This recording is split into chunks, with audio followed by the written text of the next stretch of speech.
Hi everyone, আসসালামু আলাইকুম। কেমন আছেন সবাই? আশা করি ভালো আছেন।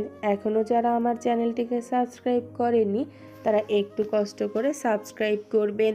এখন চলুন বেশি কথা না বাড়িয়ে গল্পে ফেরা যাক।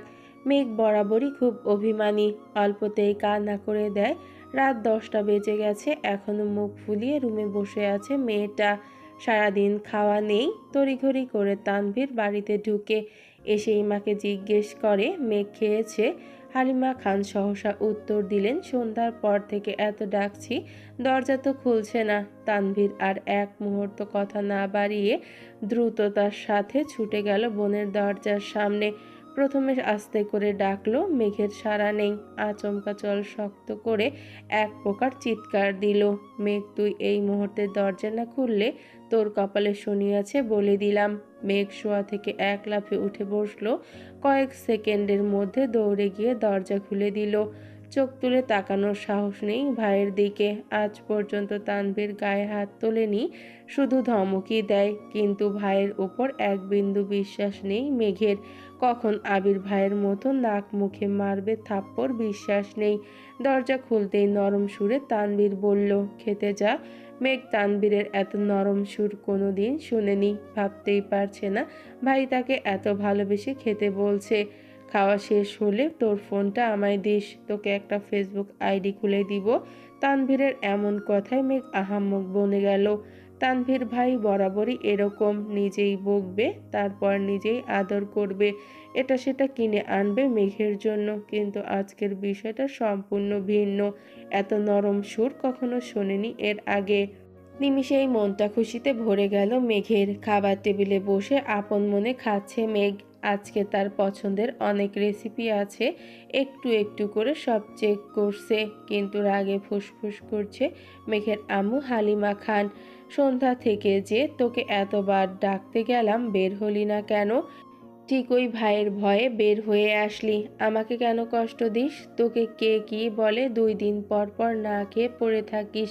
কিছুদিন পরে যে অ্যাডমিশন, না খেলে পড়বি কিভাবে? আর না পড়লে ভর্তি হবি কিভাবে?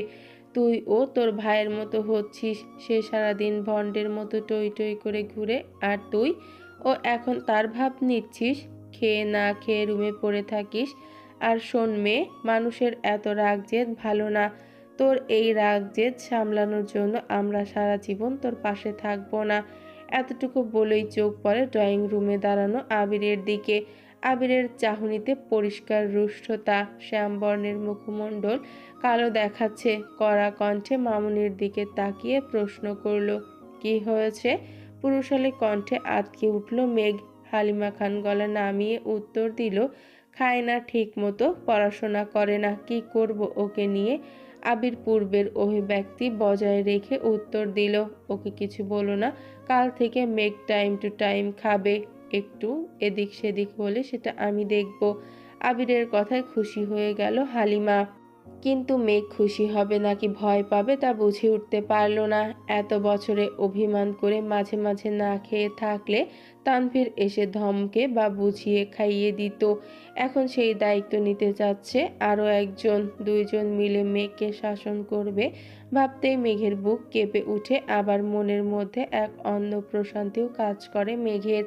আবির ভাই এর মূল্যবান সময়ের মধ্যে 5 মিনিট সময় যে মেঘকে নিয়ে ভাববে, এতেই খুশি খুশি লাগছে মেঘের।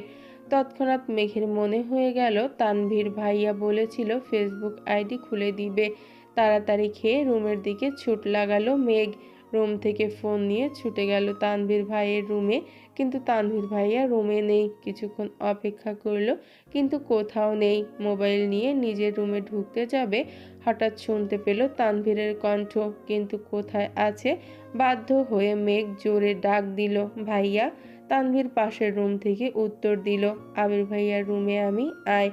আবির ভাইয়ার নামটা শুনেই মেঘের বুকটা হু হু করে উঠল চিন্তায়।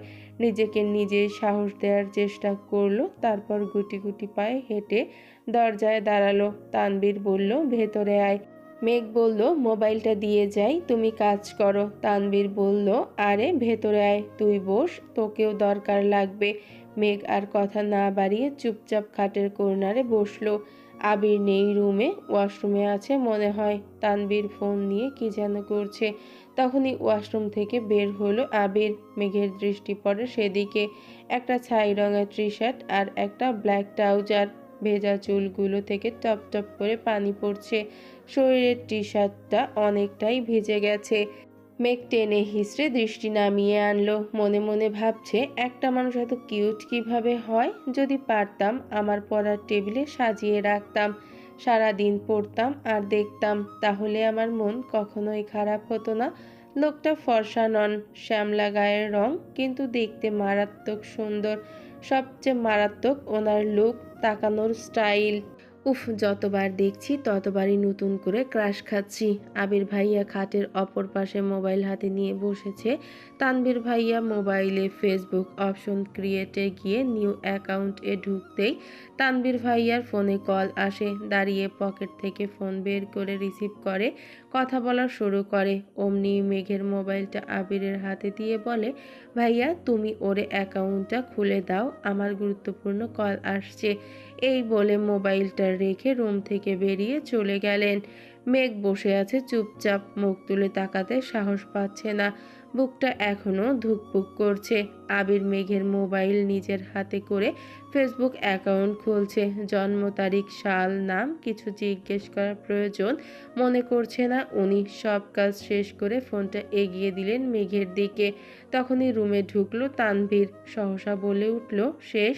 এই বলে ফোনটা নিজের হাতে নিল। ফেসবুকে ঢুকে তানভীরের আইডিটা খুঁজে রিকোয়েস্ট পাঠালো।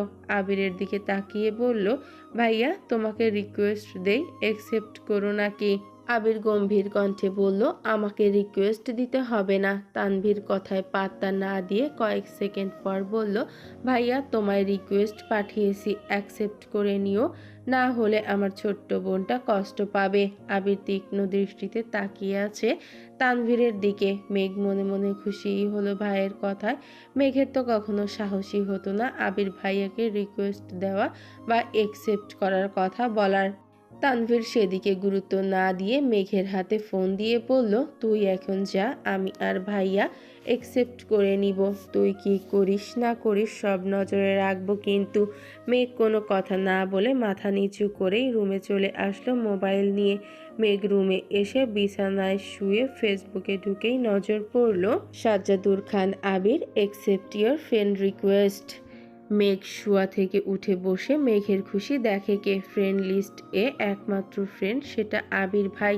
তার একটা স্ক্রিনশট রেখে দিল মেঘ। তার 5 মিনিট পর অ্যাকসেপ্ট করলো তানভীর ভাই। আবির ভাইয়ার আইডিতে ঢুকলো। প্রোফাইল পিকটা নতুন কেনা বাইকে বসা, একদম ওয়াও। কভার ফটো সবুজ ঘাসের মাঝে বাইকটা রাখা, তার সামনে বাইকে হেলান দিয়ে বসা আবির ভাই। ছবিটা ও মাই গড ওয়াও। সবগুলো ছবি দেখে দেখে ডাউনলোড করেছে মেঘ। যত দেখছে ততই পাগল হয়ে যাচ্ছে। মনে হয় পাবনা যেতে বেশি দিন লাগবে না। তারপর মোবাইল রেখে ঘুমানোর চেষ্টা করলো। চোখ বন্ধ করতেই চোখের সামনে ভেসে আসছে একটার পর একটা স্টাইলিশ পিক। কখন যেন ঘুমিয়ে পড়েছে মেয়েটা। আজ শনিবার, আবিরের অফিস যাওয়ার দিন। সকাল সকাল উঠে শাওয়ার নিয়ে ফিটফাট হয়ে রেডি হয়ে পড়েছে আবির। 7:30 বাজে মাত্র। নিজের রুম থেকে বের হয়ে করিডোর দিয়ে দ্রুত হাঁটছে।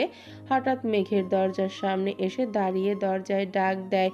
2বার ডাকতেই ঘুমন্ত মেঘ ঘুমে টলতে টলতে দরজা খুলে। সামনে দাঁড়িয়ে আছে আবির ভাই। নিজের চোখকে যেন বিশ্বাসই করতে পারছে না। প্রথমে ভেবেছে এটা স্বপ্ন, তারপর এদিক সেদিক তাকিয়ে বুঝলো না, এটা বাস্তব।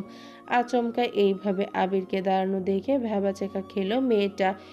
মেঘের চেহারায় নিদ্রিত ভাবটা লেপ্টে আছে এখনো। আবির পূর্ণ দৃষ্টিতে পরখ করলো অষ্টাদশীর রাঙা মুখবিভর। তারপর চোখ সরিয়ে নিয়ে বলল, 5 মিনিটের মধ্যে খেতে আয়।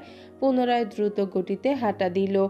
আবিরের অযাচিত উপস্থিতি নাড়িয়ে দিয়ে মেঘের মস্তিষ্ক হঠাৎ করে মনে পড়ে গেল 5 মিনিটের মধ্যেই নিচে যেতে হবে। তৎক্ষণাৎ ছুটল ওয়াশরুমে। 5 মিনিটের মধ্যে নিচে উপস্থিত হলো মেঘ।